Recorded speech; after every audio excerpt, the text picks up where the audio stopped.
Welcome to another video from Dr. Lock. Okay, so I have been for a few weeks now trying to connect the Silca Futura Pro to Instacode. So this is a POS terminal I paid $150 for, installed Instacode on it, and it seems to be working quite well. Some of the features I like is that it's touchscreen, you see, and I've also paired that up with just a keyboard as well. One of these IP rated sort of internet cafe keyboards you pick up for about $80. So all of that's working fine. So I have Instacode here and I run this through my Unicode, which I love. It's great. I'll give you an example. I'll just turn this on. All right, so it's on. Now I come up here and let's say I want to decode. Let me show you how simple this is. All right, I just turn the machine on. Let's load this up. Bang, keys in. Up we go, periscope up, decode. Okay, it's selected the right machine, push next. Actually, you know what, we've got to put it in the decoding jaws. That's kind of important. Okay, download the, okay, and then we go over to here and we go enter, start. Okay, and it's decoding. That's how simple it is. Cutting a key is exactly the same, and that's what we're going to do in a minute. I'll show you how to do that. The reason I'm demonstrating this is because this is the difference between these new computerized machines and these old computerized machines. There's a massive difference. So if you think about which one you're going to get for your shop, sometimes you've got to pay the money and get, you know, the one that's dedicated for it. As with this one, yes, it can do it, but it's very time consuming. All right, so we've got our decode happening there. Cool, no worries. Now let's just cancel that and let's see how quick it is to cut a key. New bidding, let's put our new bidding in and we'll just put the bidding which is on the back of the key. 2612277. All right, I'm just going to load that up. Okay, and now cut key, Unicode, next, finished. Okay, over here the information's been sent. You just push start, sorry, enter. Read the cut, yeah, enter, start. All right, so now it's cutting. Nice and easy.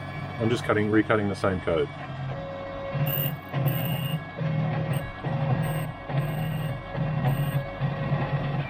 Beautiful. Okay, so I can use it as a standalone or I can use it with Instacode. It talks to it, it talks back and forth. So we got decode to receive data, we got cut key to send data, no problems. Turn it on, bang, it's there in a heartbeat. And to turn the machine on, you simply just push the button and it's there. Now with the Silca Futura, let's go through and do this. Okay, so we're going to put that same key in, we're going to load it up, we're going to give it a clean, because if you don't, the swarf will go right down the back, and then we'll lower the lid. Okay, these are just some of the things we've got to do. Okay, no, don't know what that is, no. Okay, now if I want to do a decode, let's have a look at this. Actually, I'll put the tripod up and make sure you can see. Okay, and now we go next. Sorry, it's on the wrong machine. Cancel, cancel, cancel. Let's turn this off, makes a noise. Okay, let's go decode, and we're only getting Silca Unicode. So we'll go back here, machine setup, and then we'll go Silca Futura, properties. So I've got it in here, Silca Futura 192.168.0.1. That's what I got from the machine. And we've got our version ID, which means we're talking to this machine. Now to get this machine to work, this is what I had to do. I had to go and buy a new dongle, one of these USB ones, and plug it into this. Then I had to download the drivers and make sure that Wi-Fi was enabled and working on this computer, which I did. And then I needed to search for the Silca Wi-Fi, which I'll show you how to do that. You go down to your internet connections and you can see Silca Wi-Fi connected, and it'll be limited connectivity. So I'm connected via there to there with Wi-Fi, and on the tablet I've turned Wi-Fi off. Anyone who uses one of these on this tablet knows that the tablet's a fucking pain in the ass. It's annoying, slow, sluggy, and all the rest. So because this is bench mounted at the moment, I'm going to try and hopefully use it through this PC. Now this is the whole point of the thing. So now I'm connected, okay? We're connected, and we've got our version. That's the only way I could connect it, by the way. I've gone over USB, tethering, I've gone over direct cat to the back of it. See cat? See all these cats hanging down? Okay, so I've done all that, working to actually communicate with this Futura. Now, this was the only way. Okay, so now I am connected. Okay, so we'll just close that, cancel that. So when I go to decut key, bang, Unicode. It won't allow me to do it via the Futura. So cancel that. When I go to cut key, then I can select which one I want to use next. Okay, and you can see the bidding, you see the serial number, the card number, all that sort of stuff. You go finished. Okay, and now we've got an error, unable to put it in the queue. So this is kind of the point of the video. When I spoke to Instacode, they said that Silka would only allow them to send data over to the Futura if it was added to the queue. What does that mean? So that means that you can't just send it over there and say, oh yes, cut. It means it goes into the queue, and then you actually have to go into the queue, remove it, so go into the queue, open up the queue, select your project, and select yes and cut and all the rest. So right now I cannot flick that across to the queue. Okay, so I can't get Instacode to talk to the Silca Futura as a machine, but I did find something else which was really cool. So I went to Chrome, and this is actually Chrome. This is Chrome in full screen, and what I'm seeing here is actually big enough and good enough to use. This is what you want, you know. Put it this way: that's two hand sizes, touch screen, and this is the app over Chrome through a web browser, and this is kind of functionable. Let me show you. All right, we select on that, and let's just change it 0 1 0 1 0 1. Okay, that's cool. That's doable. All right, let's go back. Let's just go to the home first. So the app, using it on, I guess I'm using it on a, I don't know, 18-inch touchscreen, is so much more functional and better. I've even got my little IP address down here on the corner. If I go to queue jobs, we have nothing there. So getting Instacode to talk and queue something up is an absolute pain in the ass. It's just not working. But the workaround is this. Okay, now you see the keyboard, Alt Tab. Okay, I'll show you what that does. Look, Alt Tab, I can flick between if I've got it in full screen. So I go back here, okay, and I go close, and now if I want a cut key, I send it over to the machine, finished, and we're getting error. Okay, so the only thing we can do from Instacode is get our data. These are our cuts, and our card, there we are, Silka card down the bottom, 405. So we write that down, all right? Then we go over to the Futura. Where are you? What's the next one? It's because I've got too many windows open. You go over to the Futura, and you have to do another research. You have to pull up your card. So we'll go card number, and we'll go 405, okay, search. Okay, then we find the one that we want, 6-pin, okay. Oh, actually, I'll just go back if I can. Okay, so see how all of this is? Now, I can use the up and down buttons and things like that to move around. I could show you on another one, and these tabs work here as well. So there's our card. But generally, you got all the information you kind of need. When I was trying to configure this small little laptop, I had to move it, enlarge it, and then I put it on minimum text, and I was able to read and actually do it all. But the problem is, it was so bloody small that it was next to impossible to use, and that was a standard size tablet came up with. All right, so we're on the right card now that we got from Instacode to tell us how to cut the key. What do we need? We need the bidding and we need the card. So we've got the right card. Let's go back to Instacode again. Okay, 261277. Let's go back to Futura. I'm just tabbing between them. 261277. Okay, so now we've got the information over here. Now we go confirm. Okay, we check we've got our key in there. We do. We drop the bonnet or the hood, and we go cut key. Okay, so now it's bigger, it's easier. It's telling us how many pieces, how many steps, what cutter you use, what clamp, and if you've got all that ready and you're happy, you can just start.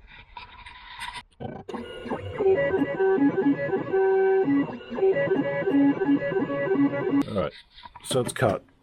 You see, it's cut. Alright, so we'll go OK. So having a bigger touch screen on your bench or your counter, if you're using the Silca Futura in a workshop environment, is a no-brainer. Chuck the tablet in the bin, go buy yourself one of these old POS tablet, POS touchscreen computers. This is a Windows 7 running, Windows 7 64-bit. It's got crap memory, crap RAM, crap everything, but it does what I want it for. I want it for Instacode, and I want it for Silca Futura, and then also look up Silka My Keys. I guess that would be about it. So some of the benefits of this: using it this way is more functionable. Writing down the data from Instacode and then just putting it in manually seems to be the only way to do it, because Instacode and Silca Futura are not talking, and I've tried many different ways.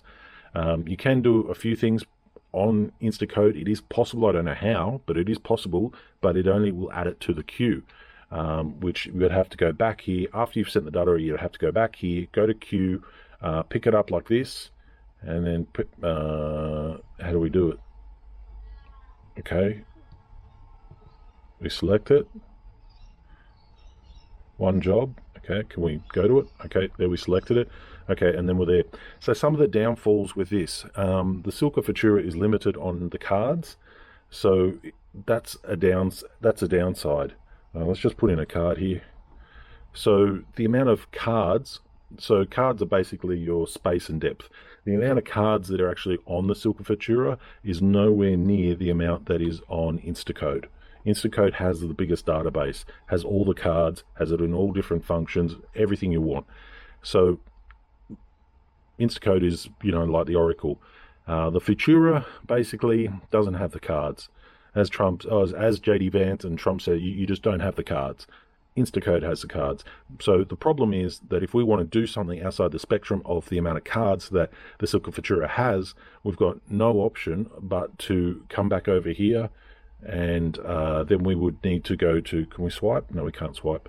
Options, and then we go down to Code Maker, add user code. So we actually need to add a card, standard or dimple, standard. And then we need to actually configure and make a card, put in all the space and depth, give it a name, tell it what jaw, all that sort of stuff. So we have to write the card up, which is okay, but it's going to slow you down, and then you've got to write down all the cards that you want to transfer over. I've actually done this make a card thing on my other Futura, and it was there and then it wasn't there. So if you're going to make cards, write down all the data, put it in a folder, so if it ever disappears, you've got all your references, so you don't have to spend the time doing it again. Also, if we go back, we can't, we'll just go cancel, add card, dimple. So what I've learned as well is this is standard, this is dimple. So even if it's not a dimple key, if you're working on that side, you'd call it dimple. That's the dimple side of it. So let's go dimple. All right, so lock system, length, stem, thickness, all of that sort of stuff, and it does have some help files here as well, so that's something. But it's a little bit annoying having to build a card for space and depth just to get the Futura to be able to cut it. So after you've built your card, then you would still need to go to Instacode, because it has all the latest codes in it. Grab your code like this,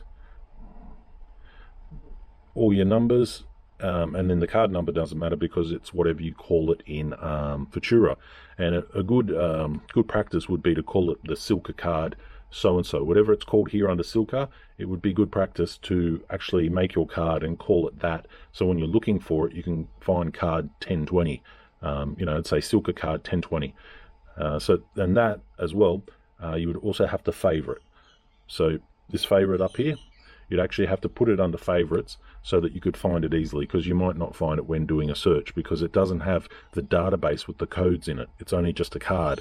So for example, if you make a card for Cyberlock CC and you put it in under your cards, and then you could try and do a search for a CC code, you're not going to find it. You've actually got to go into your card, or sorry, you've got to favorite it, then go into favorites, pull up the Cyberlock one, and then go across to Instacode, get the information, and we'll just do it for, just for example, CC 0112, okay, so it's a cyber, okay, CC 012, we need more than one search criteria, Cyberlock, okay, why is it saying that? Oh, okay, because we've got a card in here, it's not card 405, do search, okay, so here we are here. So we'd have to write down all these measurements, make the card, okay, and then once we've got the card made and we've favorited it and it's in here, we'd have to select it. Okay, then we go across to Instacode, we find out our cuts, okay, and then we go back to Futura and we enter in our cuts, right, just like so. Then we come across here, we load our key, like so, and then we, on the app through Chrome, push confirm, start cutting, and then once it gets to the next step, rotate the key and start cutting. So it's a bit of a, as far as workflow, it's slow, it's sluggy. Yes, it does work, and I guess this is the cost of running such a computerized key machine which does multiple platforms of key cutting. It's slower compared to the Unicode. It's way slower, and it's a little bit harder and a little bit more frustrating. As with the Unicode, I plug it in with an old comms port, I put it there, it's always there, and bang, it just works real quick. But for some people watching this video who are frustrated with it, just leave comments down below. Maybe Silka might find it one day, and or it's not really Instacode, because they were told what they can and can't do. So this is the only workaround that I found to date, and it's not great. It's not great. There are a lot more keys in Instacode than there are in the Futura database, and the problem is, if we can't send the data backwards and forwards, we're having to use these two platforms simultaneously, and that's where the problem is. Having to pull the data out of here and then going across and having to make a card, favorite the card, put the data in there, and then cut it like that. As far as that tablet, the one, look, it's crap, it's rubbish. Maybe I can put some YouTube on there and watch YouTube as I'm cutting keys. That's about as good as it's useful. Looking at everything from this perspective, you can see what a difference that screen size makes. Making it touchscreen makes it comparable. So I'll just round this video up by closing the machine down. So just the same as you would the app, push the button. Do you want to shut down the Futura? Yes. Look across there. And it goes to green, and that'll start shutting off. Once it shuts off, then you push the emergency button on the side, like so, and the machine's shut off. So there is no real need now to even turn on your tablet. You can pretty much just run it straight through the computer. If you like this video or it's been helpful, leave a comment down below, and thanks for watching.